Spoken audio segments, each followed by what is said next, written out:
Hello दोस्तों। तो जैसे कि आप सभी का रेलवे का आरआरबी जेई का सीवीटी वन हो चुका है और होपफुली आपका रिजल्ट भी अगले एक वीक में आ जाना चाहिए। ठीक है।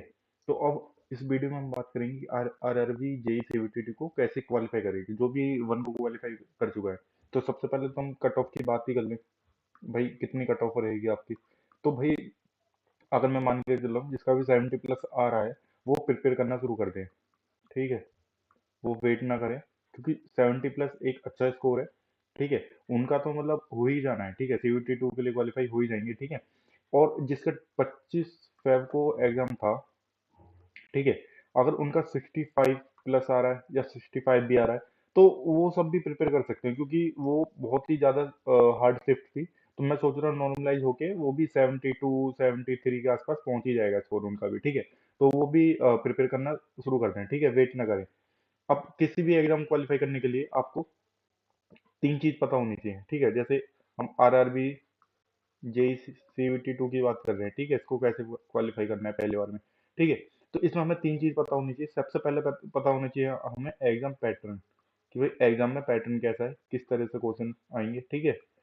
दूसरा इंपॉर्टेंट चीज होता है भाई आपका सिलेबस। राइट। और तीसरी इंपॉर्टेंट चीज होती है आपके इंपॉर्टेंट टॉपिक्स। कौन से टॉपिक पे हमें कहाँ ध्यान देना है। ठीक है। कितने मार्क्स से कहाँ से आ रहा है, ये तीनों अगर चीज आपको पता है। ठीक है। अगर आपको ये तीनों चीज पता है तो आप पहली बार में क्वालिफाई कर सकते हैं सीवीटी को। ठीक है। तो अब इस वीडियो हम ये तीन ही चीज जानेंगे। सबसे पहले एग्जाम पैटर्न देखेंगे, फिर सिलेबस देखेंगे और फिर इंपॉर्टेंट टॉपिक्स बताऊंगा मैं कौन से सब्जेक्ट से कहाँ से कितना पढ़ना है। उससे ही इतना आप पढ़ के जाओगे उतना आपका हो जाएगा। ठीक है। तो चलिए शुरू करते हैं एग्जाम पैटर्न। तो सबसे पहले देख लेते हैं हम एग्जाम पैटर्न कैसा होता है इसका सीवीटी टू का।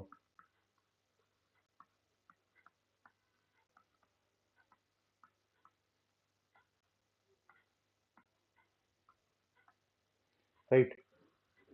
तो इसमें क्या होता है, टोटल क्वेश्चन कितने होते हैं इसमें, 150 होते हैं। राइट। इसमें 150 क्वेश्चन आते हैं। टोटल मार्क्स कितना होता है इसमें, टोटल मार्क्स आपको 150 ही होता है। और टोटल टाइम कितना होता है इसमें, 120 मिनट, 2 आवर कहते हैं। ठीक है।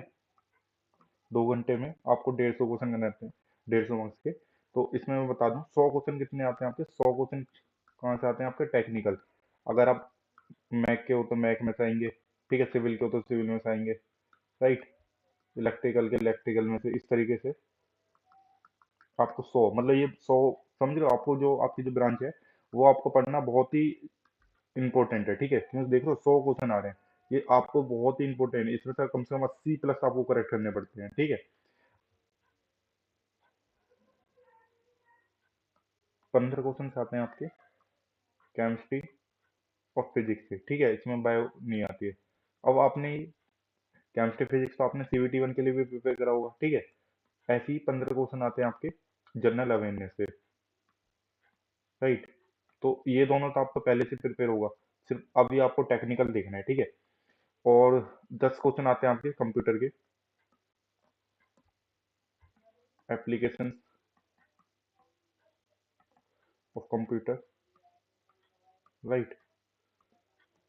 और 10 क्वेश्चन आते हैं आपके इन्वायरमेंट में, बेसिक्स ऑफ इन्वायरमेंट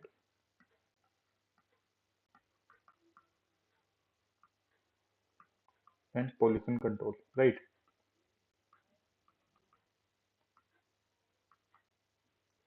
ये आपका पूरे 150 क्वेश्चन इस तरीके से आएंगे। ठीक है। इसमें आपको टेक्निकल तो 100 मार्क्स का, ये तो बहुत ही इंपॉर्टेंट है। ठीक है। केमिस्ट्री और फिजिक्स आप पहले ही पढ़ चुके हो, रिवीजन करना है। जनरल अवेयरनेस आपको पढ़ाई करंट अफेयर आपको पढ़ने पड़ेंगे। ठीक है। ये इंपॉर्टेंट है, ये बहुत ही ज्यादा। जो 20 नंबर है ये आपके, ये क्या है कि आपके मार्क्स गेनिंग पॉइंट है। ठीक है। 20 क्वेश्चन आते हैं, बहुत ही सिंपल क्वेश्चन आते हैं। ठीक है। फुल फॉर्म वगैरह पूछी जाती है। आप चाहोगे तो मैं ये कंप्यूटर और इन्वायरमेंट दोनों करा दूंगा इसके।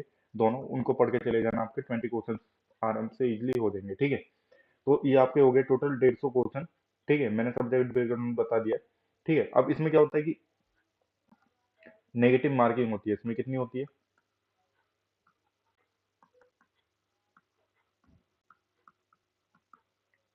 ये होती है आपकी 1/3। ठीक है, तो ये नेगेटिव मार्किंग भी याद रखना। अब आपको कितना अटेम्प्ट करना चाहिए, मैं आपको बता दूं कितना अटेम्प्ट करना चाहिए। इसके अटेम्प्ट मैं मान के चलता हूँ 150 में से आपको अप्रोक्स 130 से लेके 135 तक अटेम्प्ट करना चाहिए। इसको मैं गुड अटेम्प्ट बोलूंगा, राइट। अगर आपने 130 से 135 क्वेश्चन करे हैं, तो बहुत ही अच्छा अटेम्प्ट है, क्योंकि ऐसा नहीं है, हमारी एक्यूरेसी हमेशा 90% ही रहती है, कितना भी आप प्रिपेयर कर लो 100% होने का चांस है ही नहीं। माइंड में क्या होता है कि मतलब एग्जाम में माइंड हमारा कुछ ना कुछ मिस्टेक कर देगा, सिली मिस्टेक करेगा हमेशा, ये सबके साथ होता है कॉमनली, ठीक है। अब मैं मान के चल रहा हूँ इसकी जनरली कट ऑफ कितनी जाती है, ठीक है, सब ब्रांच के लिए मैं बता दूं। इसकी जनरली आप 70% मान के चलो, ठीक है, जैसे मैंने सीवीटी बनता है 70+, तो इसी तरह से आपसे 105, 105 तो मिनिमम है, इतना तो लाना ही है आपको, तभी आप सोच सकते हो एक सिलेक्शन की ओर, ठीक है। इतना तो लेके ही आना है। अब इससे ऊपर लेके आओगे, जैसे कि 110, 115, ये एक बहुत अच्छा स्कोर है, सेफ स्कोर बोलूंगा मैं फाइनल सिलेक्शन के लिए। आपको बस इतना ही करना है, ठीक है। अब मैं आपको बता दूं इसमें सिलेबस के बारे में, ठीक है। तो मैं आपको मैकेनिकल का सिलेबस बताऊंगा, बाकी मैं बाकी अटैच कर दूंगा बाकी सबका, तो आप उसका देख लेना, ठीक है। क्योंकि मैं मैकेनिकल हूँ तो मुझे मैकेनिकल का अच्छे से सिलेबस पता रहता है, ठीक है। तो अब इसमें बात कर लेते हैं। सबसे पहले देखो, सबसे पहले क्या आएगा, song, strength of material, right. मैं आपको इसमें बताऊंगा तरीका भी, कैसे आपको जल्दी जल्दी कवर करना है, ठीक है। जब आप सॉन्ग पढ़ रहे हो, उसी के साथ आप कर लेना EN, engineering mechanics, engineering mechanics, ठीक है। तीसरा पढ़ना है इसमें आप मटेरियल साइंस,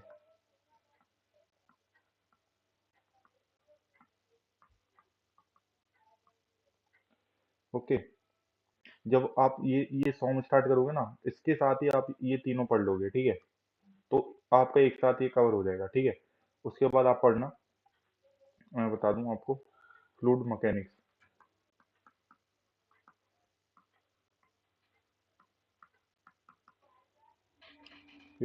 मैं भी बताऊंगा इसमें इंपॉर्टेंट टॉपिक और चैप्टर कौन कौन से हैं जो आपको सबसे पहले खत्म करने हैं, ठीक है। अभी मैं सिर्फ सिलेबस लिखवा रहा हूँ। फिर आपका फ्लूइड मशीनरी, इसके बाद हमें थर्मोडायनेमिक्स,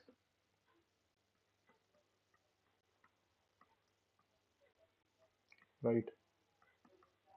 फिर अप्लाइड थर्मोडायनेमिक्स में क्या क्या पढ़ते हैं हम, आरएसी, आईसी, और आपका हीट ट्रांसफर, ठीक है। उसके बाद सबसे इम्पोर्टेंट आ जाता है, इम्पोर्टेंट, बहुत ही ज़्यादा इम्पोर्टेंट है ये आपका प्रोडक्शन। प्रोडक्शन में सबसे अब मैं बताऊंगा इम्पोर्टेंट, सबसे इम्पोर्टेंट होता है, बस मैं भी लिखवा दूँ आपको कितना सिलेबस है। वेल्डिंग पढ़ना है आपको, आपको मेटल कटिंग पढ़ना है, मशीनिंग पढ़ना है आपको, और आपको ग्राइंडिंग पढ़ना है, मेट्रोलॉजी पढ़ना है आपको, ठीक है। Okay, welding, metal, grinding, metrology. उसके बाद आपको पढ़ना है इंडस्ट्रियल इंजीनियरिंग, नॉर्मल क्या हो जाएगा, इंडस्ट्रियल इंजीनियरिंग,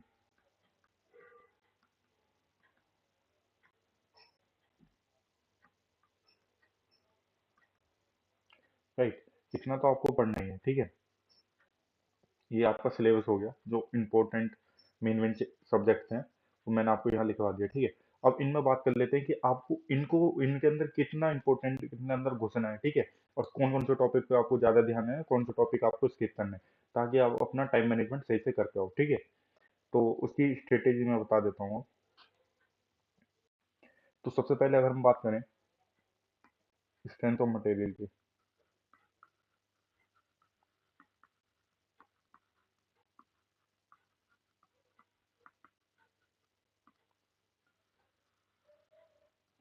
ठीक है, तो सबसे पहले इसमें चैप्टर आता है सिंपल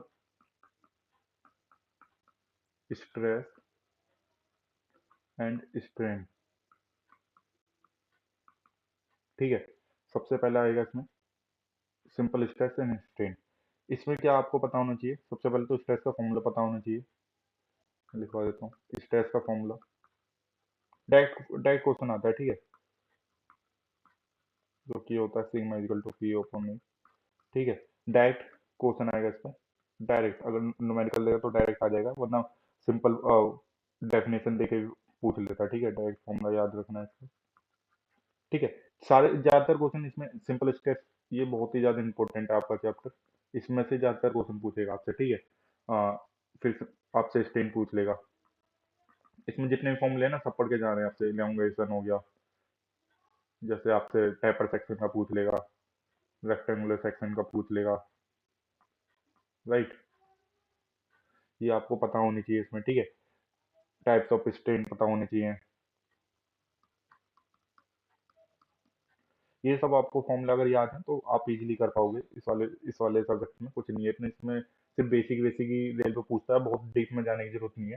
ठीक है, डीप में जाओगे तो आप हम अपना टाइम ही बर्बाद करोगे। आप सिंपल इसे पढ़िए।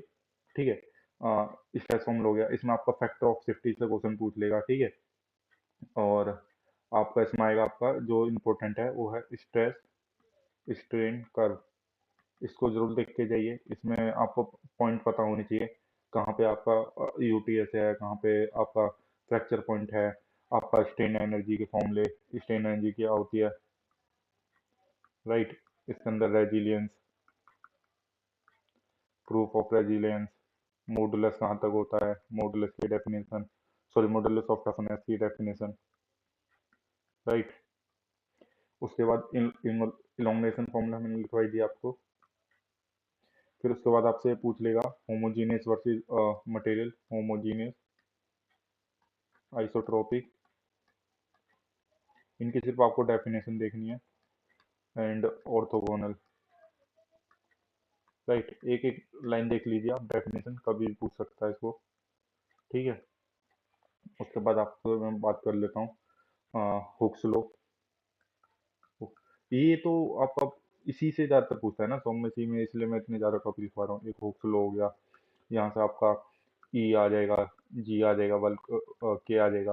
ये आपका क्या हो गया, आपका इलास्टिक मॉडुलस, ये आपका रिजिड, और ये आपका बल्क, और एक ही आपका पॉइजन रेशियो। इनके जो इंटर रिलेशनशिप है ना, इस तरह से आपने पढ़ी होगी, equal to 2g bracket 1 plus mu. ये वाला हो गया, एक हो गया equal to 3k bracket 1 minus 2 mu. इस तरीके से जो तीन रिलेशन होती हैं, ये इंपॉर्टेंट है। ठीक है, इससे 1 मार्क्स का क्वेश्चन हमेशा आएगा, 1 मार्क्स ऑलवेज। राइट, तो आपको इसमें ये पता होना चाहिए। और हुक्स लॉ बता दिया, हुक्स लॉ से भी डायरेक्ट क्वेश्चन आ जाता है कि स्टैंड वर्सेस स्टैंड कहाँ तक है, प्रोपोर्शनल लिमिट तक है। अगर ये कर्व पढ़ लिया ना, ये देखो इंपॉर्टेंट, ये कर्व पढ़ लिया तो आपके बहुत सारे क्वेश्चन यहीं से आते हैं, इसी कर्व से आते हैं। ठीक है, दूसरा इंपॉर्टेंट ये हो गया, इनका जो बीच में रिलेशन है। ठीक है, ये फॉर्मूला पढ़ना है। उसके बाद आपका थर्मल स्ट्रेस, थर्मल स्ट्रेस से फॉर्मूला पूछ लिया जाएगा, ये अल्फा ई डेल्टी, ये आपको पता होना चाहिए। ठीक है, ये इंपॉर्टेंट है, फॉर्मूला पूछ लेता है इसका। ठीक है, और इसमें कंपोजिट सेक्शन भी एक बार देख लेना। राइट, उसके बाद अब बात करते हैं दूसरा दूसरा चैप्टर जो है इसमें, वो आ जाता है आपका S F D and B M D.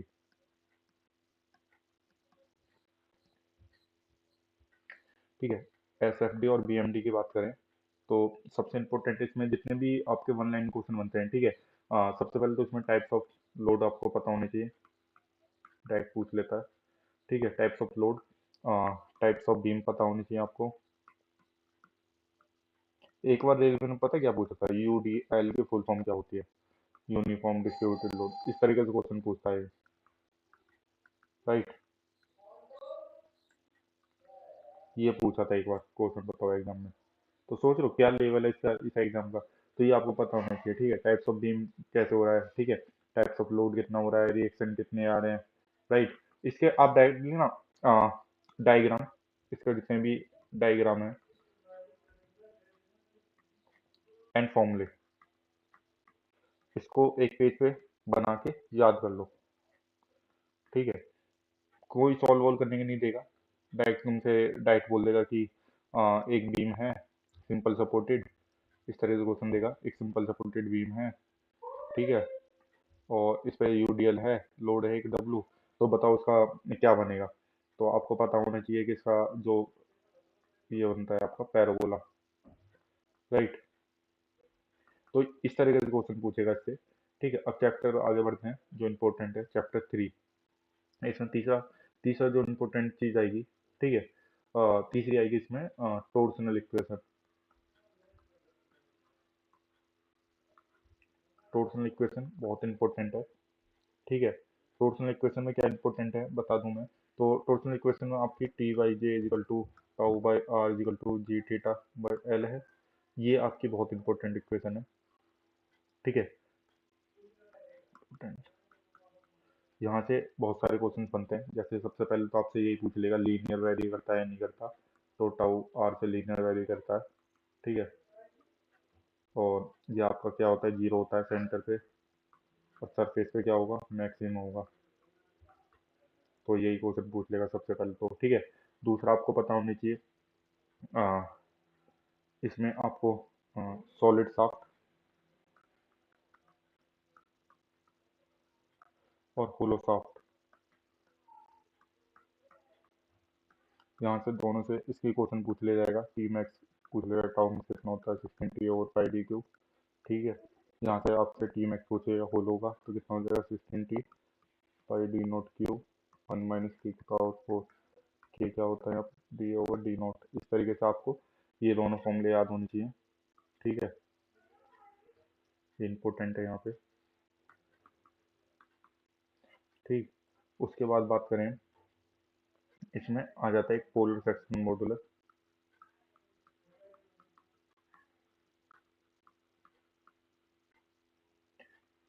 ये यहाँ से ये भी इम्पोर्टेंट है आपका, जेड पी से डिनोट करते हैं इसको, ठीक है। जे ओवर आर, ये इसका होता है फॉर्मूला, ठीक है। इस तरीके से आपसे ये दोनों दोनों में पूछ लेगा, बोलेगा सॉलिड का निकाल दो, सॉलिड शाफ्ट का और होलो शाफ्ट का, राइट। फिर इसके बाद इसके तीन केसेस आ जाते हैं इसमें, सॉरी दो केसेस आ जाते हैं। पहला होता है कि जब सीरीज कनेक्शन, राइट, और दूसरा आ जाता है इसमें पैरेलल कनेक्शन। मैं इसको पढ़ा नहीं रहा आपको, वरना ऐसा पढ़ूंगा तो बहुत लंबी वीडियो हो जाएगी। मैं आपको सिंपल सिंपल टॉपिक लिखवा रहा हूँ जो आपको देख के जाने, ठीक है।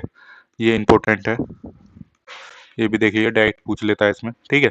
सिर्फ फॉर्मूले देखने हैं, फॉर्मूले और थोड़ा बस कॉन्सेप्ट देखना है, ठीक है। इतना डीप नहीं पूछेगा, सिर्फ आपको इतना देखना है कि भाई इसमें सीरीज में क्या होता है, T is equal to T1 + T2 होगा या θ1 + θ2 होगा। तो जैसे सीरीज कनेक्शन में क्या होता है आपका, थीटा टोटल हो जाता है θ1 + θ2, और टॉर्क क्या होता है, दोनों में सेम रहता है, ठीक है। और इसमें क्या होता है, इसमें प्लस हो जाता है, राइट। इस तरह से अगर मैं पढ़ाऊंगा तो बहुत टाइम लग जाएगा, इसलिए मैं आप देख लेना, ठीक है। ये सब होता है। उसके बाद इसमें हमें पढ़ना होता है एक टॉर्सनल के बाद हो गया। अब तीसरी जो हम पढ़ेंगे इसमें, वो पढ़ेंगे हम चैप्टर थ्योरी ऑफ कॉलम।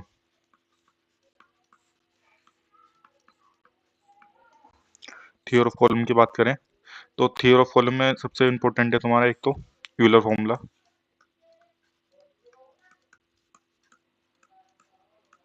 आपको पता होना चाहिए π² EI/L² राइट, ये बहुत इंपॉर्टेंट है। उसके बाद जो जितने भी केसेस होते हैं कि आपका बीम है, बोथ साइड फिक्स्ड है, या वन हिंज्ड है, वन फिक्स है, इस तरीके से जो इसमें चार जो इक्वेशन होती है ना, ठीक है। अभी मैं थोड़ा, मेरे को ध्यान नहीं आ रहा, वैल्यू मैं वरना बता देता आपको।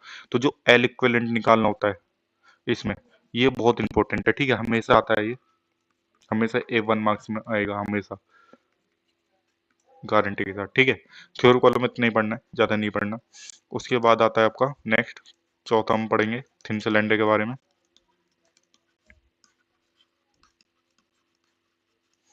इसमें आपको सिंपल फॉर्मूले पता होने चाहिए। किसका? हूप स्ट्रेस का। दूसरा लॉन्गिट्यूडल स्ट्रेस का। तीसरा इसमें स्ट्रेन पता होनी चाहिए आपको दोनों तरह की। फोर इसमें टाउ पता होना चाहिए आपका। हूप स्ट्रेस क्या होता है आपका? PD/2T। क्या होता है? PD/4T। ठीक है। इस तरीके से आपको जितने भी फॉर्मूले होते हैं वो आपको सब याद करने चाहिए, ठीक है। इसमें सिर्फ नहीं पूछेगा, आपको डायरेक्ट वैल्यू दे देगा, पी की वैल्यू दे देगा या डी की वैल्यू दे देगा, आपसे टी के निकालने को बोल देगा। इस तरीके से क्वेश्चन पूछे जाते हैं इसमें, ठीक है। और बात करें हम इसके अलावा, इसमें चैप्टर में प्रिंसिपल स्ट्रेस के फॉर्मूले,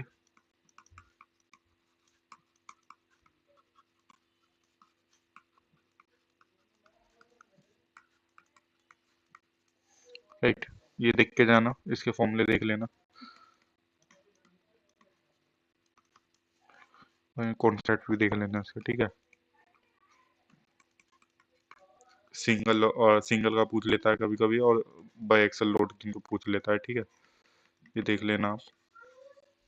जनरली जो क्वेश्चन पूछे जाएंगे ना आपसे, बहुत ही रेयर चांसेस जो इतना डीप जाए।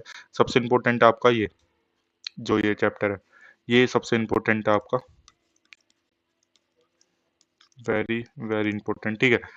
इस वाले चैप्टर को आप पूरा कंप्लीट करके जाइए, जितने भी इसमें टॉपिक्स आते हैं सब आप कंप्लीट करके जाइए, ठीक है। और उसके बाद ये टॉर्सनल इक्वेशन इंपॉर्टेंट है, ठीक है।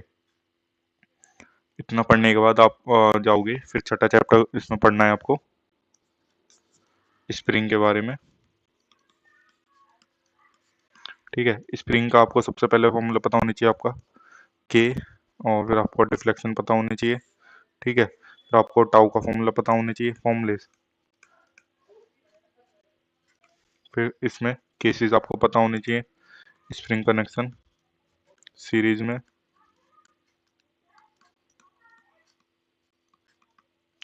पैरेलल कनेक्शन पता होने चाहिए आपको इसमें।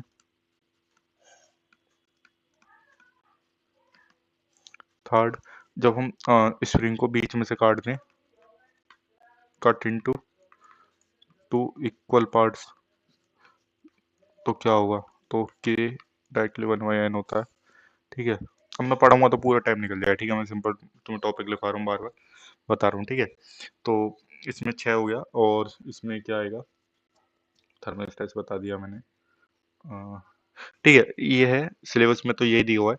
एक और पढ़ लेना आप, अगर पढ़ो तो मैं बताऊं, आप देख लेना ये वाली इक्वेशन जो होती है, m=I=E/r sigma v over y।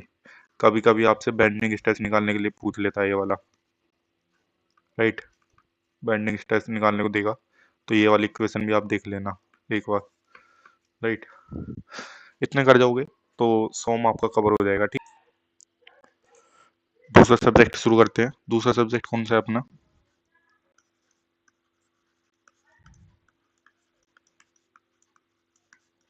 Engineering mechanics. ये भी इंपॉर्टेंट है।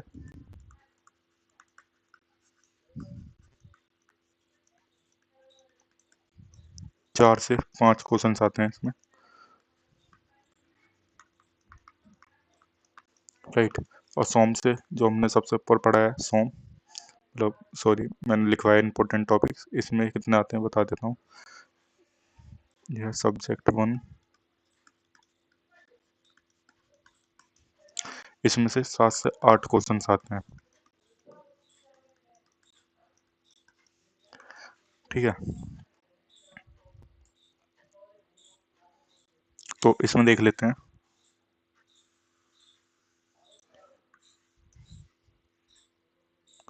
सबसे पहले इसमें चैप्टर आता है, सबसे पहले हमें पढ़ना होगा इसमें रिजल्टेंट ऑफ फोर्सेस। टॉपिक लिखवा रहा हूँ, ठीक है। Resultant of forces. दूसरा पढ़ना पड़ेगा हमें equation of forces. Right, there is equations coplanar and non-current forces. Oh, sorry, concurrent, uh, non-coplanar and concurrent. Right, non-coplanar and non-concurrent and coplanar and non-concurrent. तो इनकी इक्वेशन बनती है जैसे sigma F X equal to zero, sigma F Y equal to zero and movement equal to zero. तो इस तरीके से तीनों इसमें देख लेना है, इन चारों के इक्वेशन बनते हैं, मैं लिखवा नहीं रहा, तो आपको ये पता होना चाहिए। ठीक है, ये इंपॉर्टेंट है, ये क्वेश्चन आता है कई बार पूछा है रेलवे ने। ठीक है, इंपॉर्टेंट है ये चीज। ठीक है, इसकी पीडीएफ अगर बोलोगे तो मैं डिस्क्रिप्शन में दे दूंगा, आप देख लेना वहां से। ठीक है, तीसरा अगर मैं बात करूं, हाँ तीसरा इसमें से इंपॉर्टेंट है आपका फिर पैरेललोग्राम लो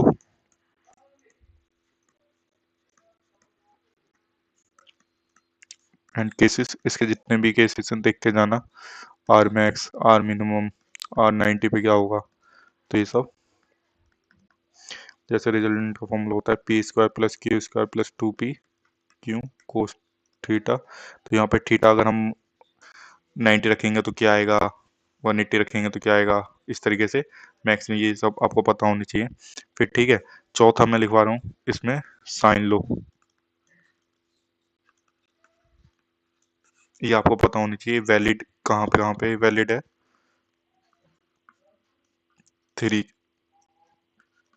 फोर्सेस, वो भी कौन से फोर्सेस, कोप्लानर एंड कॉन्करेंट, इन तीनों के लिए वैलिड है ये। ठीक है, तो जैसे इसमें निकल जाता है one equal to sine, right. अगर आप पढ़ रहे होगे तो आपको ये सब पता होगा, मैं बस बता रहा हूँ कि आपको इम्पोर्टेंट क्या है। ठीक है, इससे हमेशा क्वेश्चन आता है, या तो इससे आएगा या इससे आएगा। ठीक है, दोनों, इन दोनों में से कोई किसी से भी एक नंबर का क्वेश्चन आता है। ठीक है, उसके बाद हम बेसिक्स में बात करें इसमें, पांचवा आपका मूवमेंट और कपल के बारे में आपको पता होना चाहिए। वर्सेस कपल, पिछली बार भी इसमें से एक क्वेश्चन आया था। ठीक है, मूवमेंट और कपल पता होनी चाहिए आपको। छठे हम बात करें, इसके बाद आपको पता होनी चाहिए law of frictions, very very important, एक नंबर का क्वेश्चन हमेशा आता है। ठीक है, वेरी वेरी इंपॉर्टेंट, ये हमसे देख के जाना आप।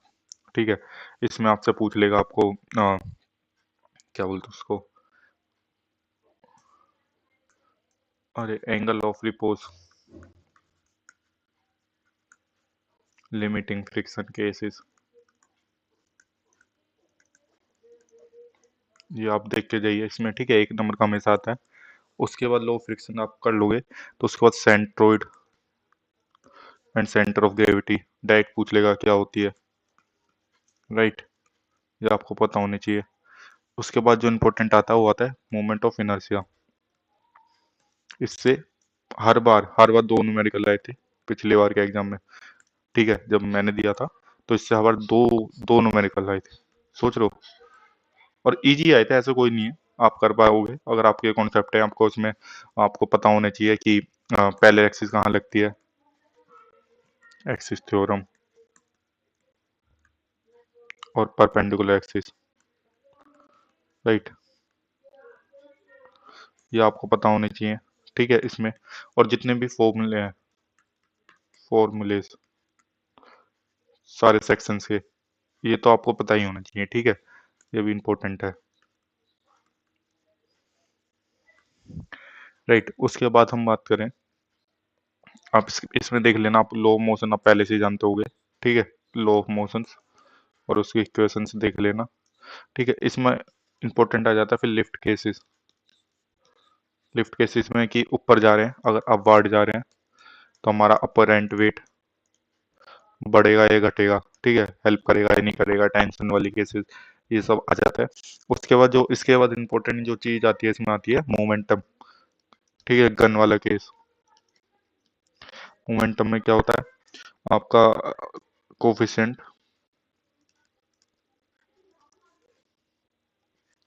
कोफिशिएंट ऑफ रेस्टिट्यूशन, इससे क्वेश्चन बनता है।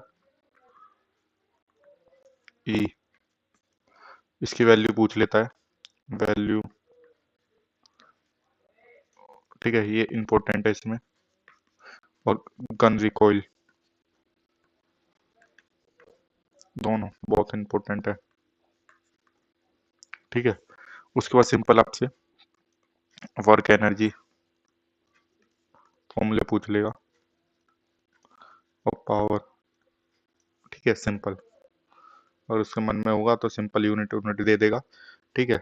यूनिट कन्वर्जन या डायमेंशन वगैरह पूछ लेता है, ठीक है, ये सब पूछ लेता है। अब बढ़ते हैं चैप्टर 3, सब्जेक्ट 3 की तरफ। सब्जेक्ट 3 होगा आपका मटेरियल साइंस।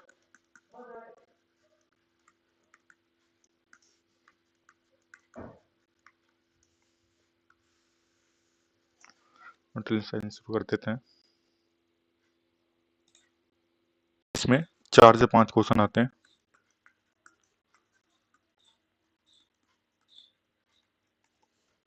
ठीक है। तो इसमें सबसे इंपॉर्टेंट टॉपिक है आपका iron carbon diagram,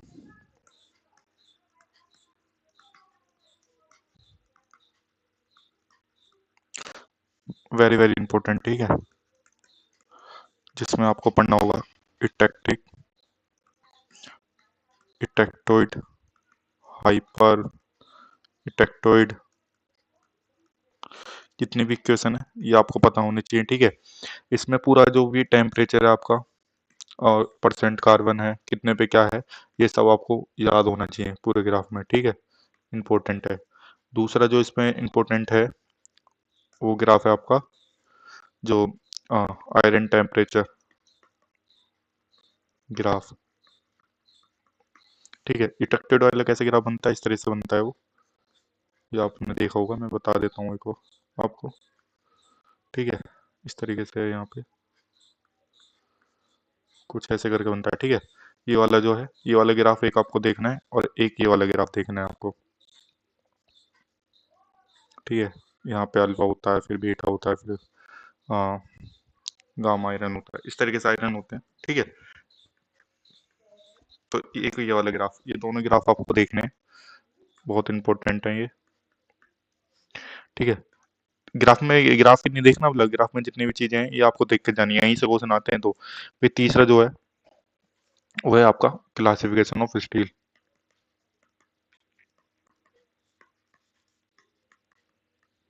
classification of steel मतलब कि अगर मेरा 2% से ज्यादा हो जाए तो मेरा क्या बन जाएगा, कास्ट आयरन बन जाएगा, ठीक है। अगर 6% से ज्यादा हो जाएगा तो आपका कार्बाइड बन जाएगा, राइट। इस तरीके से अगर मेरा 0.3 से 0.25 है तो मेरा 0.03 से तो मेरा क्या डेड स्टील है, मेरा लो कार्बन स्टील कहाँ तक होगा, तो 0.15 से लेकर 0.3 तक, इस तरीके से जितनी भी वैल्यू होती है इससे डायरेक्ट क्वेश्चन आता है, ठीक है, डायरेक्ट आता है इसमें। बस आपको ये वैल्यू याद करनी है, डायरेक्ट आएगा, ठीक है। चौथा इसमें जो आपको पढ़ना है, जो कि इंपॉर्टेंट है, इसमें पढ़ना है आपको direct definition of mechanical properties. जितनी भी मैकेनिकल प्रॉपर्टीज है सब आपको पढ़नी है। जैसे कि आपको डक्टाइल क्या होता है, डक्टाइल की डेफिनेशन, मेलिबिलिटी क्या होती है, राइट। उसके बाद आपको आपको पता होना चाहिए हार्डनेस, टेस्ट भी देख लेना इसके, हार्डनेस के टेस्ट, और टफनेस टेस्ट आपका, अ, और आइजोड 4P, ये होते हैं आइजोड 4P हो गया आपका, फैटिक टेस्ट होते हैं, ठीक है। जितनी भी इसमें क्रीप मैं लिखवा रहा हूँ यहाँ पे, साथ में क्रीप आपको पढ़ना है, क्रीप क्या होता है। आठवां आपको डक्टाइल टफनेस हो गया, ब्रिटलनेस हो गया, राइट। और उसके बाद आपको पढ़ना है स्टीफनेस, ठीक है, इलास्टिसिटी। तो ये जो जितने भी हैं ये सब इंपॉर्टेंट है, इंपॉर्टेंट, ये पढ़ के जाना, डायरेक्ट इसमें डेफिनेशन आ जाता है, डायरेक्ट डेफिनेशन, ठीक है। बस इसमें आपको इतना ही पढ़ना है। अब चलते हैं चैप्टर 4 की तरफ देख लेते हैं। यह फ्लूइड मैकेनिक्स बहुत इंपॉर्टेंट है, इसे भी 9 से 10 क्वेश्चन आते हैं। ठीक है, सबसे पहले तो आपको इसमें फ्लूइड काइनेटिक्स जितना भी है, सॉरी फ्लूइड स्टैटिक्स जितनी भी है इसमें सब आपको, ये बहुत इंपॉर्टेंट है, वेरी वेरी इंपॉर्टेंट। यहीं से आपके 3-4 क्वेश्चन आएंगे। ठीक है, लिखवा देता हूँ मैं कौन कौन सा टॉपिक। सबसे पहले आपका मास डेंसिटी, डाइट पूछेगा आपसे। फिर पूछेगा specific density, weight density, specific volume, compressibility,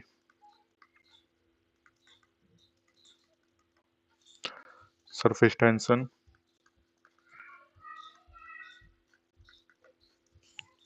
capillarity.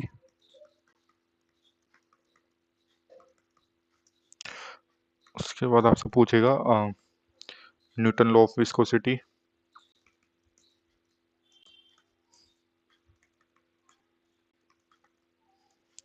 उसके बाद आपसे पूछेगा Newtonian fluid, Newtonian and non Newtonian fluid.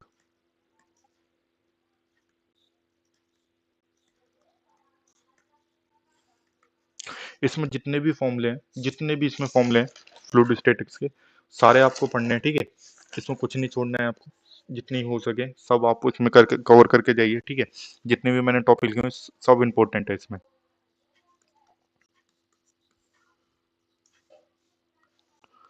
ठीक है, सब इंपॉर्टेंट है इसमें, इसमें कुछ नहीं छोड़ना है आपको।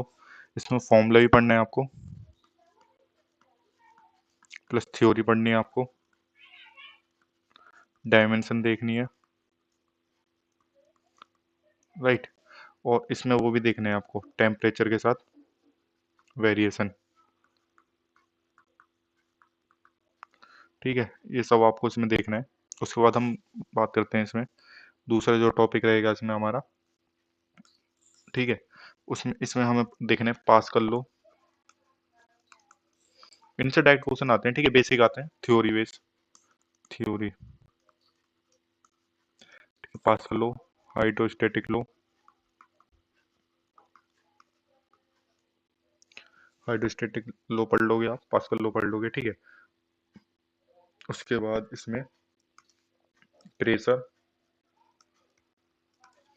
प्रेशर मेजरिंग डिवाइस, थ्योरी पढ़नी है इन सब में। ठीक है, न्यूमेरिकल नहीं आता। ठीक है, प्रेशर मेजरिंग डिवाइस पढ़ना है आपको। ठीक है, और इसका एक प्रेशर प्रेशर का जो रहता है, एक फॉर्मूले से हमेशा क्वेश्चन आता है, रहता पी एब्सोल्यूट जो रहता है, P gauge plus P ATM, इसका हमेशा एक क्वेश्चन आएगा। ठीक है, इसका डायरेक्ट फॉर्मूला ही पूछा जाएगा। ठीक है, इस समय से ये पूछा जाता है। और उसके बाद हम इसमें देखते हैं, प्रेशर हो गया। हाँ, इसके बाद आपसे पूछा जाएगा सबसे इम्पोर्टेंट फ्लोटिंग, फ्लोटिंग बोर्डिंग के बारे में।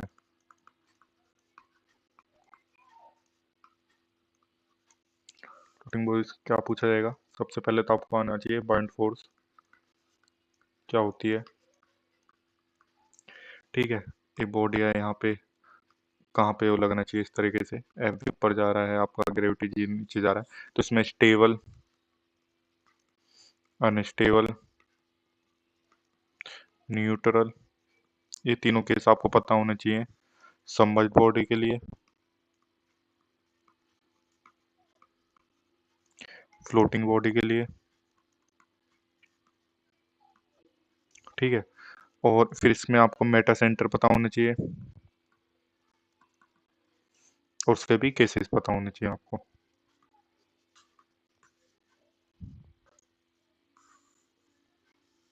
यहाँ से क्वेश्चन आएगा, one question always.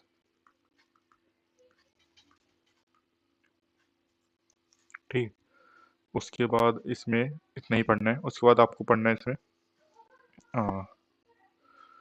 Fluid fluid अब आ जाएगा इसमें काइनेमेटिक्स, फ्लूड काइनेमेटिक्स। सबसे पहले इसमें कंटिन्यूटी इक्वेशन पता होनी चाहिए आपको। ठीक है, ये क्या होती है, A1 V1 is equal to A2 V2, ये किस लिए एप्लीकेबल होती है पता होना चाहिए आपको। एप्लीकेबल, ये किस पर बेस्ड है, कंजर्वेशन ऑफ क्या करती है, energy, sorry conservation of the mass. ठीक है, ठीक है, इस तरीके से आपको पता होनी चाहिए। इसमें क्या आता है, D equal to X plus D V over D Y equal to zero, ये आपकी आती है जनरल इक्वेशन, ये आपको पता होनी चाहिए इसमें। ठीक है, यहाँ से क्वेश्चन आता है। दूसरा आपका आएगा इसमें आ, आपका steady flow definition, unsteady, uniform and non uniform. ठीक है, इन सब की डेफिनेशन पढ़ लेना। तीसरा फिर आ जाएगा इसमें steam function, steam line, path line, आपका स्टिक लाइन। ठीक है, इन सब के डेफिनेशन। उसके बाद इसमें आप पढ़ लेना एक्सलेशन के बारे में, एक्सेलरेशन। ठीक है, इस तरह से इसमें एक इक्वेशन लिखी जाती है।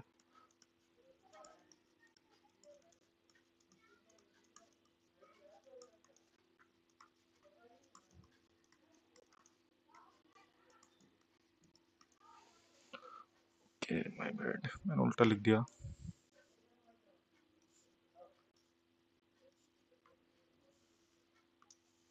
ठीक है, इस तरीके से इक्वेशन होती है, एक बार आप चेक कर लेना। ठीक है, मैं मिस्टेक कर रहा हूँ, मुझे भी सही से याद नहीं है। ठीक है, तो इसमें इतना ही पढ़ना है आपको, इससे ज़्यादा नहीं पढ़ना। उसके बाद आप सबसे इम्पोर्टेंट आ जाते हैं इसमें, तीसरा इसमें आ जाते हैं फ्लूइड डायनेमिक्स, जहाँ से ये इम्पोर्टेंट। ठीक है, अब इसके बाद मैं बात कहूँ इसमें क्या पढ़ना है आपको। सबसे पहले बर्नौली इक्वेशन,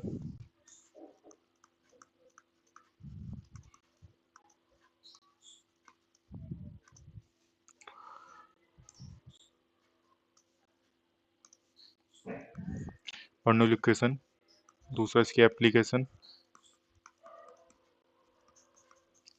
इसके अजम्पशन भी देख लेना, डायरेक्ट क्वेश्चन आता है अजम्पशन से कि किस किस के लिए वैलिड है, किसके लिए नहीं है। एप्लीकेशन ऑफ का वेंचुरोमीटर। ठीक है, ओरिफिस, पीटो ट्यूब, ये तीनों इंपॉर्टेंट हैं। ठीक है, उसके बाद आपको पता होनी चाहिए इसमें रोटामीटर क्या होता है। ठीक है, चैनल फ्लो किस लिए होता है, ये सब आपको पता होनी चाहिए। ठीक है, बर्नौली इक्वेशन किस पे बेस्ड है, कंजर्वेशन ऑफ द एनर्जी पे, जैसा आपको पता होना चाहिए, कंजर्वेशन ऑफ एनर्जी को दर्शाती है ये। राइट, और इसमें आपको पता होनी चाहिए उसके बाद डायमेंशनलेस नंबर, डाइटिक नंबर का क्वेश्चन आ जाता है। ठीक है, डायमेंशनलेस नंबर कौन कौन से होते हैं, जैसे कि आपको पहले तो रेनॉल्ड्स नंबर पता होना चाहिए।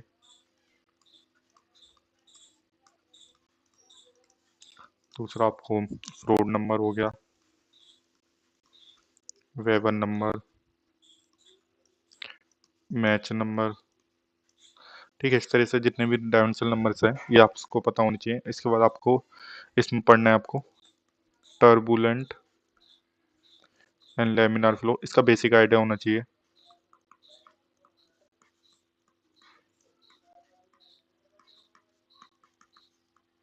लाइक रेनॉल्ड्स नंबर कैसे, क्या डिपेंड करता है इस पे, किस तरीके से होता है।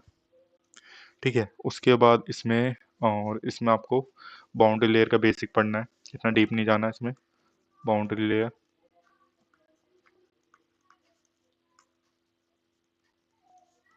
बेसिक आइडिया हो, टाइम मिले तो करना वरना कोई बात नहीं। ठीक है, उसके बाद हमें इसमें पढ़ना है, अ, इसके बाद आपको लॉसेज देख लें, लॉसेस फ्रॉम पाइप। ठीक है, जिससे ए वाला फॉर्मूला निकल के आता है, FL B² / 2 GT, ये वाला फॉर्मूला। ठीक है, तो इस तरह से इसमें इतना पढ़ना है। अब हाइड्रोलिक मशीन की बात कर लें। ठीक है, हाइड्रोलिक मशीन की बात करें हम,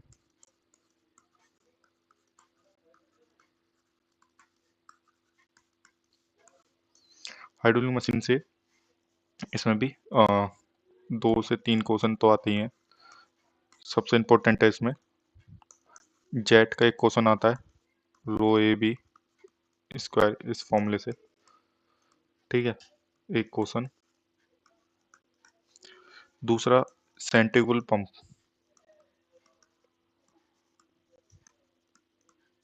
इसमें जितनी भी चीज़ें आपको इसका स्पेसिफिक स्पीड, इसका स्टैटिक हेड, तुम्हारा स्टैटिक हेड होता है, एक होता है आपका डिलीवरी हेड, राइट, ये सब आपको पता होनी चाहिए। ठीक है, किस प्रिंसिपल करता है, प्रिंसिपल ऑफ सेंट्रीफ्यूगल पंप। ठीक है, नेट सक्शन पंप हेड, ये आपको पता होना चाहिए। प्राइमिंग क्या होती है, जितनी भी एफिशिएंसी है, पावर, ये सब आपको पता होनी चाहिए। ठीक है, यहीं से जनरली एक क्वेश्चन पूछा जाएगा, एक आपसे सिंपल बेसिक थ्योरी पूछा जाएगा और एक थोड़ा इनमें से पूछ लिया जाएगा। ठीक है, तो ये सब आपको पता होना चाहिए बस। बाकी ग्राफ व्राफ देखने की कोई जरूरत नहीं है, इतना डीप जाने की कोई जरूरत नहीं है, टर्बाइन इसमें आता नहीं है। ठीक है, अब नेक्स्ट पढ़ते हैं हम आपका प्रोडक्शन की तरफ। प्रोडक्शन की बात कर लें, प्रोडक्शन है बहुत इंपॉर्टेंट, समझ लो 35 क्वेश्चन आते हैं यहाँ से लगभग, एवरेज। ठीक, तो आप ही समझ लो कितना इंपॉर्टेंट है, वेरी वेरी इंपॉर्टेंट। ठीक है, सबसे पहले आप यहीं से स्टार्ट करना, जब भी पढ़ोगे आप रिवाइज करोगे तो सबसे पहले इससे कवर करना, क्योंकि 35 क्वेश्चन बहुत ही ज्यादा, समझ रहे हो कितना ज्यादा हो गया आपका, कितना करना होता है। तो सबसे पहले इसमें अगर मैं बताऊं, सबसे पहले मैं इसमें आपको पढ़ो मशीनिंग वाला पार्ट, क्योंकि ये बहुत लेंथी पार्ट है। ठीक है, मशीनिंग में आपको पता होनी चाहिए लेथ के ऑपरेशन जितने भी होते हैं, जैसे आपका टर्निंग, फेसिंग, ठीक है, ड्रिलिंग, सॉरी लेथ का ऑपरेशन नहीं है ना, ड्रिलिंग करना, फेसिंग। ठीक है, आपका नर्लिंग, ठीक है, जितने भी हैं ये आप देख लेना। ठीक है, लेथ का ऑपरेशन, उसके बाद उसके बाद जितने भी, उसके बाद ये ड्रिलिंग, इसमें ड्रिलिंग पढ़नी है आपको। ठीक है, उसके बाद आपको मिलिंग। ठीक है, इसमें ये सब आपको पढ़ना है, ये सब इम्पोर्टेंट। इसके इसके साथ साथ आपको इसके इसके साथ आपको वो भी पढ़ना है, क्या बोलते हैं, इसके फॉर्मूले जितने भी हैं। ठीक है, जैसे टर्निंग, एक स्ट्रेट टर्निंग होती है, एक टेपर टर्निंग होती है। ठीक है, तो इस तरह से इसके फॉर्मूले निकल के आते हैं। सिंपली हम टाइम निकालने का फॉर्मूला लगाते हैं कि टाइम कितने सेकंड में निकाल हो रहा है हमारा वर्क प्रोसेस। उसके साथ साथ आपको उसमें और बात करूँ मैं, जैसे मेटल कटिंग में अंदर जाना है आपको, तो आपको ऑर्थोगोनल वर्सेस आपको ओब्लिक कटिंग पता होनी चाहिए, राइट। उसके बाद आपको टूल ज्योमेट्री बहुत ही ज़्यादा इंपॉर्टेंट है, एक क्वेश्चन आता है हमेशा, टूल्स ज्योमेट्री, एंगल से क्वेश्चन पूछ लेगा आपका, डेफिनेशन, एंगल के डेफिनेशन की, कौन से एरिया से कहाँ पे क्या बनना है। ठीक है, उसके बाद आपसे टूल सिग्नेचर पूछ लेता है आपसे, एक बहुत ही ज़्यादा इंपॉर्टेंट है इसमें, टूल सिग्नेचर तो एक क्वेश्चन हमेशा आता है। ठीक है, इसमें देख लेना, बहुत बेसिक क्वेश्चन पूछेगा, एक बार आप देख लो तो एक बार में आप समझ जाओगे। उसके बाद आपको इसमें जितने भी फॉर्मूले आते हैं, जैसे कि आपको आर निकालना है, आर क्या होता है आपका, चिप थिकनेस रेशियो होता है।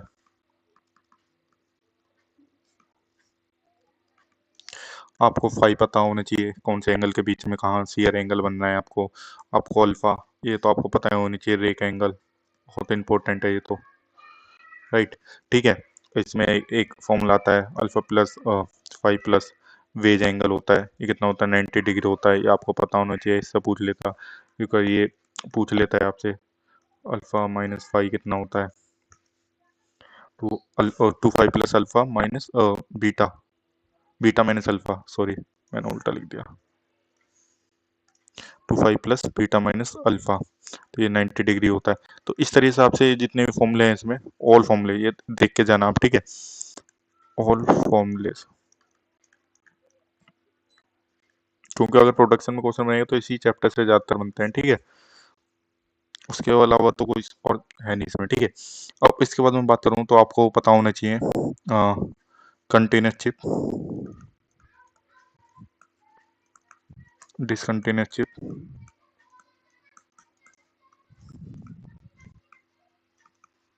आपका सेरेटेड चिप्स, इनका आपको पता होना चाहिए कौन सा मटेरियल में कहाँ बनता है, जैसे इसमें मटेरियल आपका डक्टाइल चाहिए, आपका रेक एंगल आपका कैसा होना चाहिए, स्पीड कैसी होनी चाहिए, डेप्थ ऑफ कट कैसा होना चाहिए, ये सब आपको पता होना चाहिए इनमें, ठीक है। उसके बाद आपको चाहिए आपको positive rake angle versus negative rake angle versus zero rake angle.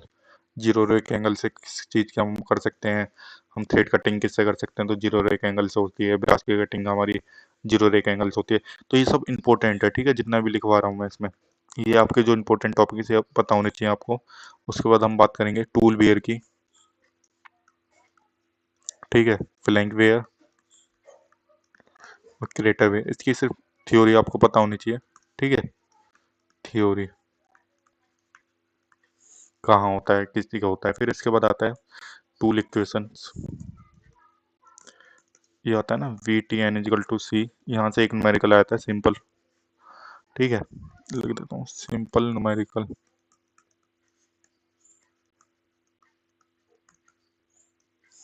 ये होना चाहिए। उसके बाद हम इसका ग्राफ भी देख लेना, ठीक है। उसके बाद आपका ये होने के बाद इसमें हम पढ़ेंगे आपको ड्रिलिंग, टाइप्स ऑफ ड्रिलिंग, ठीक है, टाइप्स ऑफ ड्रिलिंग, आपका ब्लाइंड ड्रिलिंग, ठीक है, एक थ्रो ड्रिलिंग, इसमें टेपर होते हैं, स्ट्रेट टेपर ड्रिलिंग, स्ट्रेट क्या बोलते हैं उसको, मतलब एक तो होता है इस तरीके सा, एक होता है आपका मोर्स टाइप, मोर्स, तो ये देख लेना आप। टाइप्स ऑफ ड्रिलिंग पढ़ लेना, इसमें जितने भी आपका जितने फॉर्मूला इसमें दोनों तरफ एक जैसे 0.5 डी लेते हैं, एक्स आ जाता है, इस तरह से इसमें बनता है ना, ये बनता है, ठीक है। एक ये तरह आपका dy/2 हो जाता है, ये आपका एक्स होता है, ये वाला लेंथ, ठीक है। तो इस तरह से आपको यहाँ से एक्स निकालना होता है, 10 निकल के आता है, x/2 ऐसा dy/2 करके कुछ ध्यान नहीं है, देख लेना, यहाँ से 10 थीटा निकालेंगे तो क्या आएगा, x/d/2 जो भी आएगा, ठीक है। तो इस तरीके से यहाँ से x की वैल्यू 0.5 डी लेते हैं या x इक्वल टू 0.3 डी लेते हैं, ये सारे केस आपको देखने पड़ेंगे, ठीक है। और इसमें जैसे टिप वर्सेस टिप एंगल होता है, एक थीटा जो है ना, ये वाला एंगल एक थीटा, तो tip theta versus rake angle versus आपका इसमें हेलिक्स एंगल बनता है, ठीक है। और इस कितने टाइप की होती हैं आपकी स्लो हेलिक्स एंगल ड्रिल, आपका रेगुलर, फास्ट हेलिक्स, ये आप सबको याद होना चाहिए, ठीक है। इसमें क्या होता है, मोस्ट रिपीटेड क्वेश्चन आते हैं यहाँ से, मोस्ट प्रोडक्शन कितना मोस्ट रिपीटेड, अगर आपको इसमें एक बार पढ़ लोगे ना और क्वेश्चन लगाओगे तो आपको इजीली समझ आ जाएगा। टू प्रोडक्शन में आप सिर्फ इसमें एक बार कॉन्सेप्ट देखिए और क्वेश्चन लगाइए, इसी तरह से आप प्रोडक्शन को पूरा कवर कर लोगे, कोई इतना हार्ड नहीं होता, ठीक है। उसके बाद हम बात करें इसमें मिलिंग, मिलिंग भी बहुत इंपॉर्टेंट है, ठीक है। मिलिंग के टाइप देख लीजिए, स्लैब मिलिंग हो गया, ठीक है, फेस मिलिंग हो गया, और अप मिलिंग, ये बहुत पूछा जाता है, वर्सेस आपका डाउन मिलिंग, ठीक है। ये पढ़ लिया आपने। उसके बाद आपको एंड एंड हो गया, एंड मिलिंग क्या होती है, ठीक है। और एक गैंग मिलिंग होती है जब सब तरफ से करते हैं इस तरह का। ये कॉन्सेप्ट इसका बेसिक आइडिया होना चाहिए बस। कभी कभी क्वेश्चन पूछ लेते हैं, वरना ये इंपॉर्टेंट है, ठीक है, मिलिंग में। उसके बाद यहाँ से आपसे पूछ लेता है सेपर, प्लानर, ठीक है। ये सब आपको इनमें डिफरेंस पता होना चाहिए दोनों का। इसमें पूछ लेगा टूल कौन सा है, स्टेशनरी है या आपका मूविंग है, ठीक है। इस तरीके से क्वेश्चन पूछ लेगा। आपका वर्क पीस कहाँ पे है, फ्लैट है या वर्टिकल पोजीशन में है, ठीक है। इस तरीके से क्वेश्चन पूछता है यहाँ से। उसके बाद हम बात कर लेते हैं ग्राइंडिंग की। ग्राइंडिंग बहुत इंपॉर्टेंट है इसमें।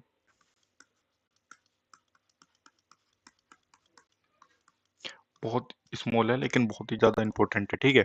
सबसे पहले इसमें आपको ग्राइंडिंग व्हील का जो स्पेसिफिकेशन होता है वो आपको पूरा याद होना चाहिए। इसी से क्वेश्चन आते हैं, ज़्यादातर इसी से आएगा, हमेशा क्वेश्चन आएगा इसी से। दो क्वेश्चन आते हैं इससे, ठीक है, टू क्वेश्चंस। कभी कभी तीन भी आ जाते हैं, कभी कभी चार भी आ जाते हैं। यही बहुत इंपॉर्टेंट है, ठीक है। ग्राइंडिंग व्हील स्पेसिफिकेशन ये तो आपको रट जाना चाहिए, ठीक है। ठीक है। उसके बाद इसमें आते हैं, जैसे इसके टर्म आते हैं, ट्रोइंग होता है, ठीक है।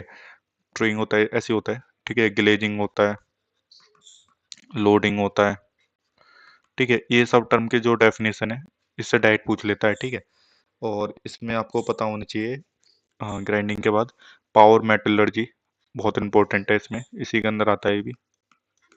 पाउडर मेटलर्जी पढ़ के जाना, ठीक है। इसी के अंदर पावर मेटलर्जी आता है, इसी के अंदर आपका गैल्वेनाइजेशन आएगा,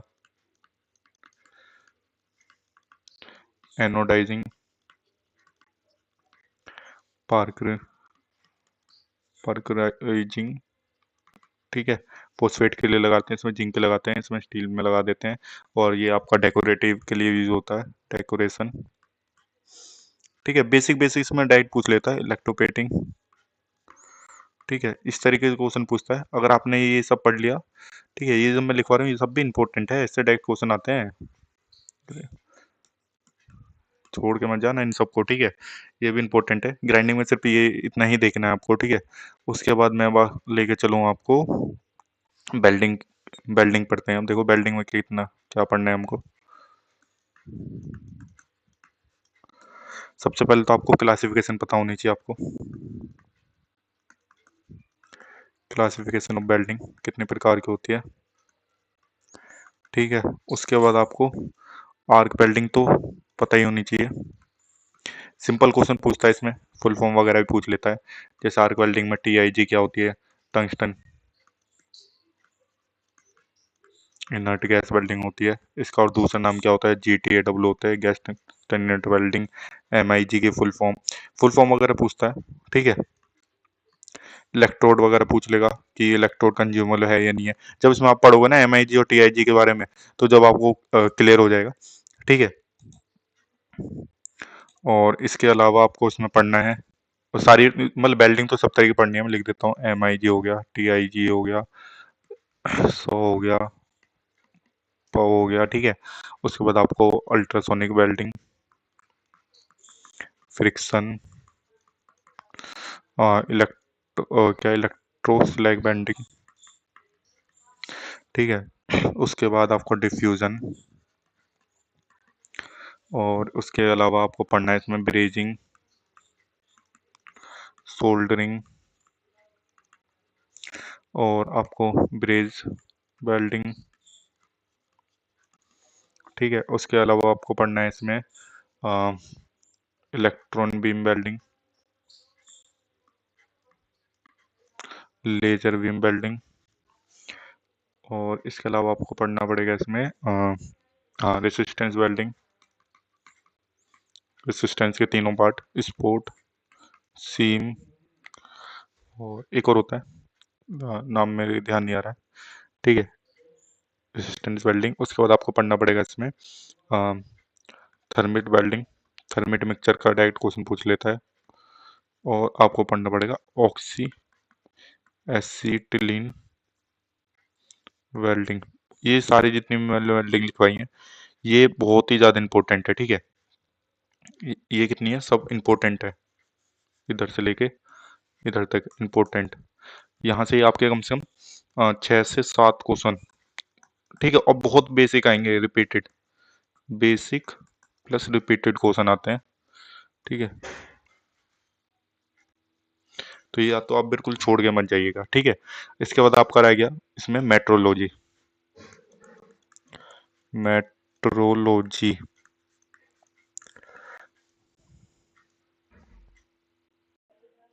अब बात करें मेट्रोलॉजी की, तो सबसे पहले इसमें आपको पता होना चाहिए फिट, तीन तरह की, क्लियरेंस हो गई, इंटरफेरेंस एंड ट्रांजिशन, ठीक है। उसके बाद आपको टोलेंस पता होने चाहिए। टोलेंस जोन क्या होता है? यूनिलेटरल, बाइलेटरल, ठीक है। और उसके बाद आपको असेंबली पता होना चाहिए। उसके बाद इसमें आता है आपका no, go gauge and go gauge, ठीक है। Plug goes,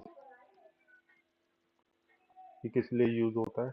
use and application, ठीक है। उसके अलावा आपको, उसके बाद हमें पता होना चाहिए लीनियर मेजरमेंट वाइज कितने भी हैं, लीनियर मेजरमेंट वाइज, ठीक है। लीनियर मेजरमेंट वाइज में सबसे पहले आपको आएगा सरफेस प्लेट, ठीक है। उसके बाद वी ब्लॉक, उसके बाद आयरन, स्टेनलेस स्टील, ठीक है। उसके बाद आपका डीप डेप्थ गॉज, उसके बाद आपका आएगा वर्नियर कैलिपर, ठीक है। उसके अलावा आपको पढ़ना है इसमें माइक्रोमीटर, फिर आपका sine bar, sorry slip, sine bar नहीं है, क्या बोलते हैं उसको, वो जो इस तरह का बॉक्स होता है, नाम मैं भूल गया, sorry।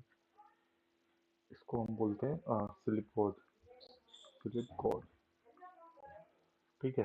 अब इसमें इम्पोर्टेंट बता देता हूँ, एक तो ये इम्पोर्टेंट है, ये इम्पोर्टेंट है, और ये तीनों तो बहुत ही ज़्यादा इम्पोर्टेंट है। इसके अंदर आपको पता होना चाहिए आपका लीस्ट काउंट, ठीक है। रीडिंग कैसे लेते हैं, दोनों चीज़ पता होनी चाहिए, ठीक है। बाकी इनमें जो भी है आप देख लेना, इनकी रीडिंग लिस्ट काउंट ये तो आपको पता ही होना चाहिए, ठीक है। और बाकी डायरेक्ट पूछ लेता है लीनियर मेजरमेंट कौन कौन सा है, ठीक है। उसके बाद आपसे पूछ लेगा इसमें एंगुलर मेजरमेंट वाइज, ठीक है। एंगुलर मेजरमेंट में आपको पता होना चाहिए सबसे पहला आपका कॉम्परेटर, जिसे डीवी बोलते हैं, ठीक है।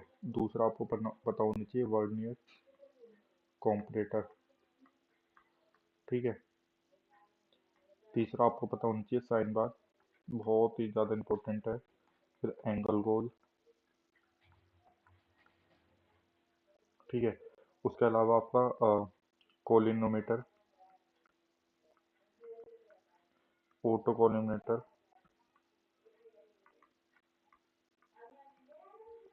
और आपको पता नहीं स्प्लिट गॉज और लेवल, स्प्लिट लेवल, ठीक है। इसमें भी आपको इम्पोर्टेंट मैं बता देता हूँ, सबसे ज़्यादा इम्पोर्टेंट कौन सा है। एक तो इसका आपका वर्नियर कंपटीटर, साइन बार, और आपका ये कोलोमीटर, स्पीड वॉच, ये सब इम्पोर्टेंट है, ठीक है। इससे तो हमेशा क्वेश्चन आता ही है, ऑलवेज इससे क्वेश्चन आएगा ही आएगा, ठीक है। उसके बाद इसमें पूछता है आपसे मैकेनिकल माइक्रो ओ कॉम्परेटर, ठीक है। मैकेनिकल कॉम्परेटर, कॉम्परेटर जो जिसमें आप क्या आते हैं, रीड टाइप, डायल इंडिकेटर, ठीक है। और एक आता है एफ से नाम है, ठीक है, सिग्मा, और भी बहुत तरह के होते हैं, ठीक है।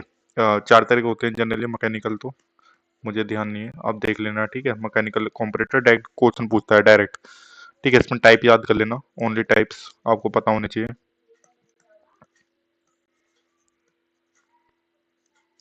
ठीक है। ओनली टाइप्स आपको पता होनी चाहिए कंपैरेटर के बारे में। इसके अलावा आपको पढ़ना है इसमें सरफेस फिनिश,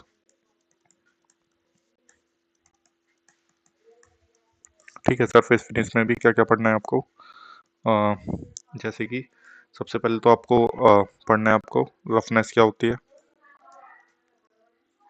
वेवीनेस क्या होती है, आपके लेज क्या होते हैं, लेज एंड फ्लोज, ठीक है। उसके बाद आपको ये वाला सिंबल आपको याद करना है, इससे क्वेश्चन आ जाते हैं, ठीक है। और इसके अलावा अगर ये इसका मतलब क्या है, तो कितनी कितने एमएम तक की वो फ्लैटनेस है, ठीक है। उसके अलावा सिंबल आपको याद करने हैं, ठीक है। जैसे आपका ये किस लिए है, ये किस लिए है, ठीक है, ये किस लिए है। इस तरह के आपके जो भी 4-5 सिंबल हैं वो आप देख लेना, ठीक है। यहीं से इसमें क्वेश्चन आता है। वैसे मैं इंपॉर्टेंट बता दिया आपको, आपका इंपॉर्टेंट इसमें लीनियर मेजरमेंट और एंगुलर मेजरमेंट है, ठीक है। अब बात करते हैं हम नेक्स्ट सब्जेक्ट, जो कि हमारा इंडस्ट्रियल इंजीनियरिंग,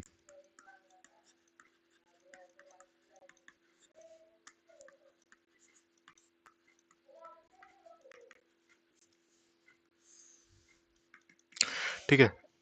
इंडस्ट्रियल इंजीनियरिंग से कितने आते हैं आपके, 6 क्वेश्चन मान के चलो, ठीक है।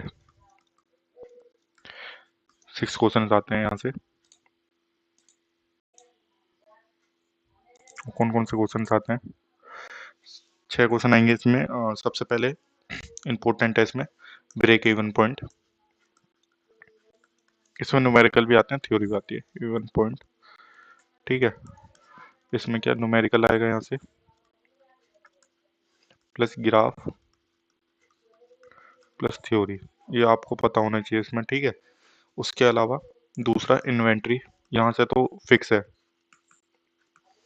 ईओक्यू से न्यूमेरिकल लाना फिक्स है यहाँ से तो।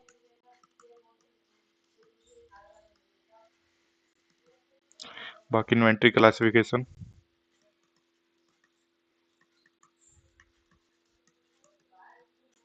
ठीक है। एबीसी मॉडल आपका, और क्या होता है देख लेना, बहुत सारे मॉडल होते हैं, इन सबकी फुल फॉर्म, ठीक है। उसके अलावा एक होता है slow, fast moving and normal moving, इस तरीके जितने भी आते हैं, ठीक है। और उसके अलावा जो इम्पोर्टेंट है मैं बता दूं, इसके बाद CPM and PERT, very very important, ये तो छोड़ के ही मत जाना, ठीक है। उसके अलावा इम्पोर्टेंट है इसमें उसके बाद आपका इसमें इम्पोर्टेंट है, बात करें तो एक और चीज आती है, scheduling, routing, dispatching, MRP 1, MRP second, ठीक है। इन सब की definition plus full form, diet पूछी जाती है, ठीक। ये भी इम्पोर्टेंट है, लिख देता हूँ इम्पोर्टेंट। उसके बाद हमें पढ़ना है इसमें, ठीक है, सिंबल्स, कभी कभी सिंबल से क्वेश्चन पूछ लेता है, जैसे ये है तो ये क्या स्टोरेज का है, ये है आपका ट्रांसपोर्ट का, ऑपरेशन का, इस तरीके से जितने भी सिंबल्स हैं एंड ऑल पढ़ लेना, ये भी पूछ लिया जाता है, ठीक है। इसके अलावा कभी कभी आपसे क्या करेगा, आपको दे देगा इसमें से एक होता है लेआउट, प्लांट लेआउट, जो कि होता है आपका एक तो सेलुलर लेआउट होता है, सेलुलर, ठीक है। एक होता है आपका फिक्स्ड, एक होता है आपका प्लांट, एक होता है आपका प्रोडक्शन, ठीक है, जितने टाइप के, ये भी इंपॉर्टेंट है, पूछ लेता है कौन सा कहाँ पे यूज होता है, ठीक है। और इसके अलावा फोरकास्टिंग प्लस क्विंग थ्योरी, ये भी है। ये क्या आपका सिलेबस में नहीं है? Not in syllabus but ask railway, ठीक है, ध्यान देख लेना इसको, इनको भी टाइम मिलेगा तो इतना वो नहीं है, बहुत सिंपल है, इजीली आप कर पाओगे, ठीक है। इसके बाद अब हम देखते हैं थर्मल। तो थर्मल डाल देते हैं नेक्स्ट सब्जेक्ट, थर्मल इंजीनियरिंग, इसे मैं एक साथ बता देता हूँ, ठीक है। इसमें से 12 से 14 क्वेश्चन आते हैं।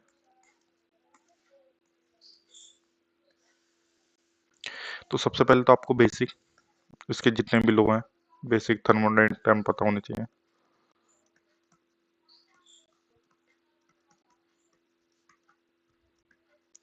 दूसरा इसका सारे लो, जीरोथ लो किस लिए होता है? टेम्परेचर के लिए, ठीक है। फिर आपका first low conservation of energy,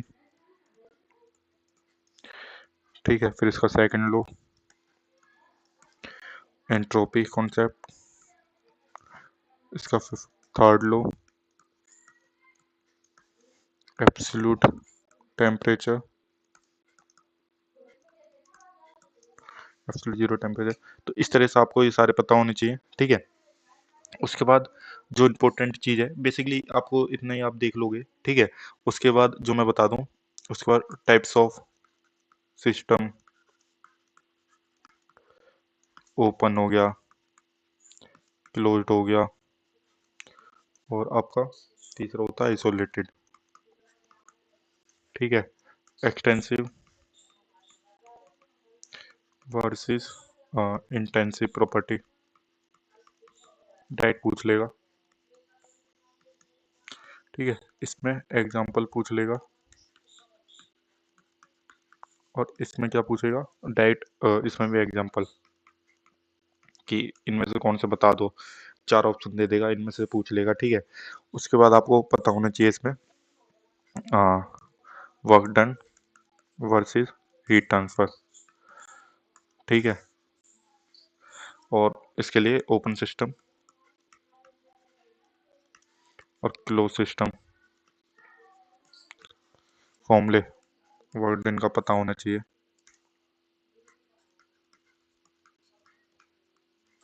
उसके बाद आपको पता होना चाहिए कि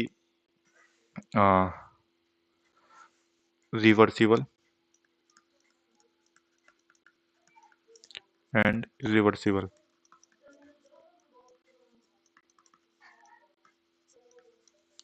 प्रोसेस डिफरेंस पता होना चाहिए, क्यों कब कहाँ होता है, ठीक है, इतना पता होनी चाहिए आपको। आपको पता होना चाहिए इसमें टेम्परेचर एक रिलेशन आता है, ठीक है, यहाँ से एक तरह से एक फॉर्मूला आता है, इस तरह से यहाँ से T273,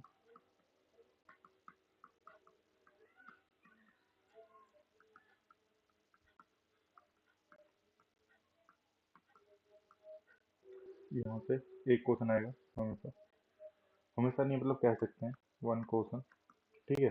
उसके अलावा यहाँ से आपको आइडियल गैस की जितनी भी इक्वेशन होती हैं, ideal gas equation and properties and laws, कौन कौन से होते हैं, एक होता है बॉयल्स लॉ, ठीक है, चार्ल्स लॉ, के लूसेक, लुकेस लॉ, एवोगैड्रो लॉ, ठीक है। इसमें न्यूमेरिकल भी आते हैं इसमें, ठीक है। अब उसके बाद करते हैं, जैसे आप जब सेकंड लॉ पढ़ोगे, आप उसका सेकंड थर्मोडायनेमिक लॉ पढ़ोगे, तो ये बहुत बहुत इंपॉर्टेंट है, ठीक है। इसमें आपको पता होनी चाहिए आपको केल्विन प्लैंक स्टेटमेंट, स्टेटमेंट उन्होंने क्या किया, क्या दिया।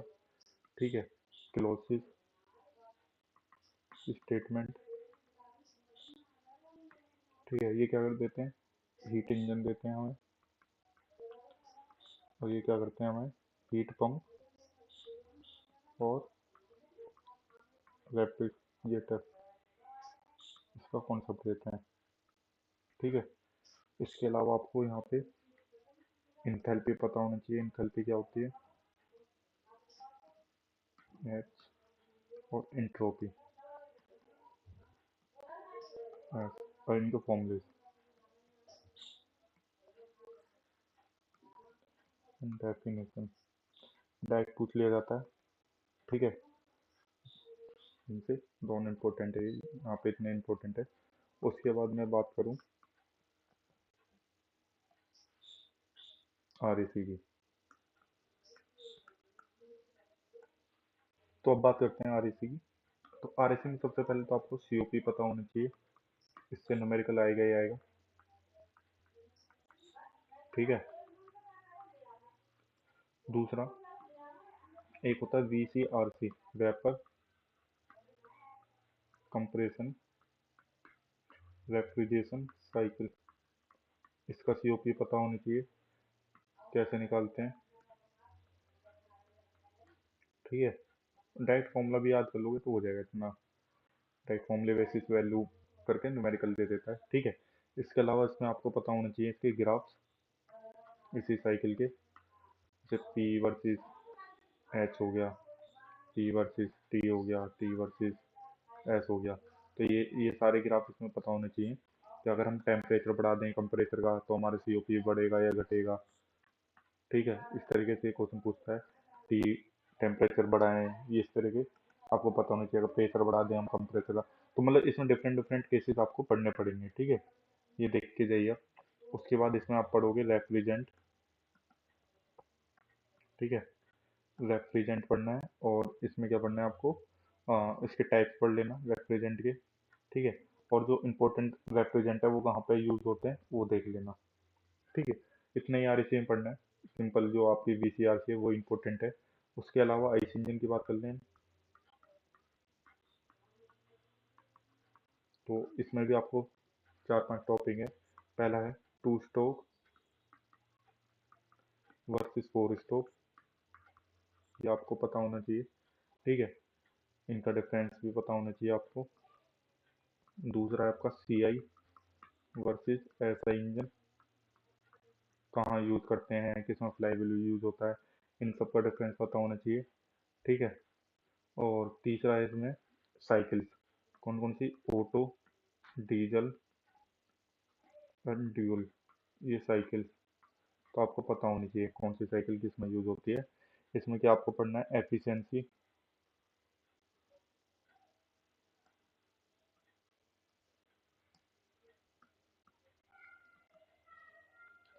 एफिशिएंसी आपको पता होना चाहिए।